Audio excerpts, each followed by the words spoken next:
कौन कहता है कि दर्द सिर्फ मोहब्बत में होता है। मोबाइल चार्जिंग में लगाया और 2 घंटे देखने के बाद पता चले कि स्विच तो ऑन ही नहीं किया। तब पता चलता है कि दर्द क्या होता है। आज की स्टोरी भी हमारी कुछ ऐसी ही है। एक बाप बेटी में मोबाइल के कारण दूरियां बढ़ गई। कैसे? तो चलिए जानते हैं आज की स्टोरी के जरिए। छोटे से शहर में एक आधेड़ व्यक्ति रहता था। आधेड़ उसे कहते हैं जिसकी उम्र 35 से 55 के आसपास हो। उसकी उम्र भी कुछ 50-55 के आसपास होगी। उसके घर में वो और उसकी बेटी कविता 2 ही लोग रहते थे और एक नौकर भी था जिसका नाम धवल था। धवल उस घर में नहीं रहता था, वो सिर्फ यहाँ पर काम करने आता था। एक सुबह हुआ यूं कि वो आधेड़ व्यक्ति उसके कमरे में सोया हुआ था और अचानक उसकी छाती में तेज दर्द होने लगा। वो बिस्तर पर से उठे, हार्ट की तकलीफ तो नहीं है ना? इसी विचार के साथ वो नीचे वाले बैठक कमरे में आए। उसने नजर की कि मेरी बेटी मोबाइल में व्यस्त है, तो उसने बेटी को देखकर कहा, कविता, थोड़ा छाती में रोज से ज्यादा दर्द होने लगा है, मैं डॉक्टर को दिखा कर आता हूं। मोबाइल में देखते देखते ही कविता बोली, मगर संभल कर जाना और काम हो तो फोन कर देना।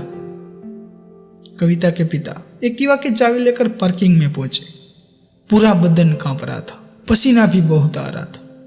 इस हालत में एक्टिवा उससे स्टार्ट नहीं हो रही थी।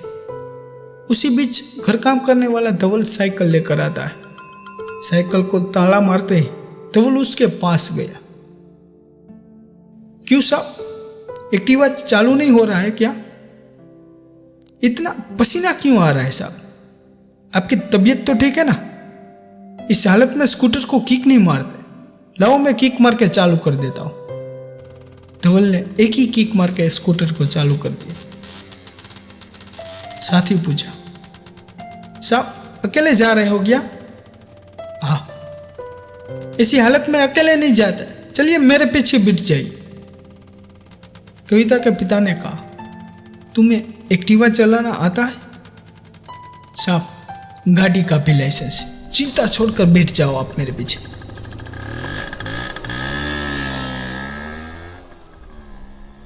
वो पास के एक अस्पताल में पहुंचे। धवल दौड़कर अंदर गया और व्हीलचेयर लेकर बाहर आया।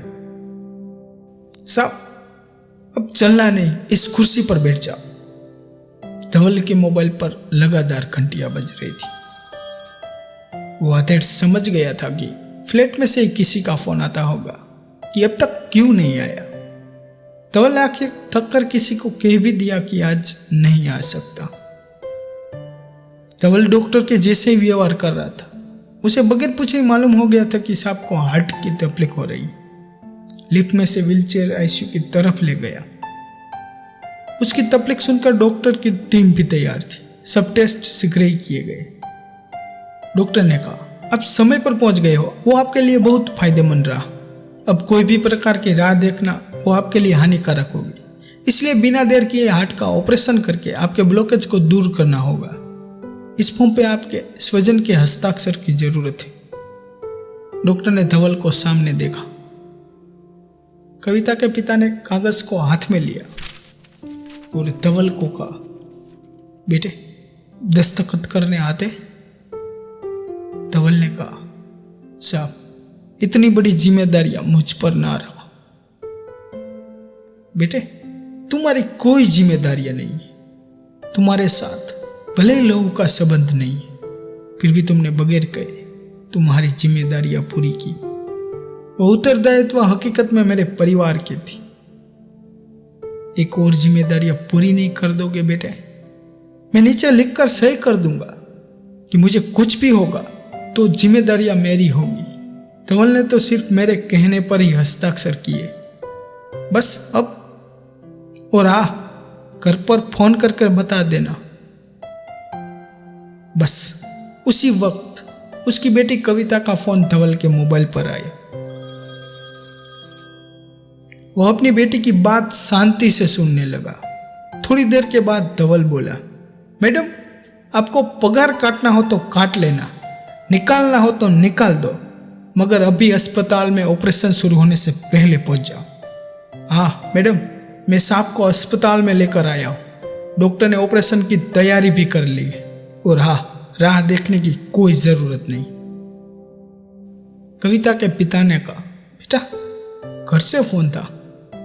हाँ साहब। उसने मन ही मन सोचा, कविता तुम किसकी पगार काटने की बात कर रही हो और किसको निकालने की बात कर रही हो? आंखों में आंसू के साथ धवल की ओर देखा और कहने लगे, बेटा चिंता नहीं करते। इतना कहकर वो ऑपरेशन थिएटर में चले गए। ऑपरेशन हुआ और ऑपरेशन के बाद वो होश में आए। उसके सामने पूरा परिवार खड़ा था। कविता के पिता आंखों में आंसू के साथ बोले, धवल कहाँ है? कविता बोली, वो अभी छुट्टी लेकर गांव गया है। कहता था कि उसके पिताजी हार्ट अटैक के कारण गुजर गए। वो 15 दिन के बाद आएगा। अब मुझे समझ में आया कि उसको मेरे में उसका बाप दिखता होगा। हे प्रभु, मुझे बचाकर आपने उसके बाप को उठा लिया। एक मोबाइल की लत अपने व्यक्ति को अपने दिल से कितना दूर ले जाती है। कविता उसके पिता की बात सुन रही थी। कहते हैं कि मोबाइल फोन की खोज इसलिए की गई थी कि एक इंसान दूसरे इंसान के साथ जुड़े, लेकिन आज अपनों से दूरी का मुख्य कारण मोबाइल बन चुका है। व्यक्ति एक रूम में साथ होने के बाद भी पास बैठे लोगों में अपनी कोई रुचि नहीं दिखता और अपने अपने मोबाइल की स्क्रीन को स्क्रॉल करने में लगे रहते हैं। कविता हाथ जोड़कर शर्मिंदगी से माफी मांगने लगी। डॉक्टर ने आकर कहा, सबसे पहले ये बताया कि धवल भाई आपके क्या लगते हैं? कविता के पिता ने कहा, डॉक्टर साहब कुछ संबंध के नाम या गहराई तक न जाए ना तो ही बेहतर होगा। उसे संबंध की गरिमा बनी रहेगी। बस मैं इतना ही कहूंगा कि वो आपात स्थिति में मेरे लिए एक फरिश्ता बनकर आया था। कविता बोली, हमको माफ कर दो पापा।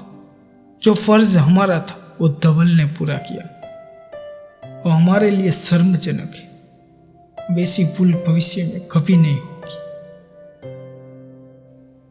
बेटा, जवाबदारी और नसीहत लोगों को देने के लिए होती है। जब लेने की घड़ी आए ना, तब लोग ऊपर नीचे हो जाते हैं।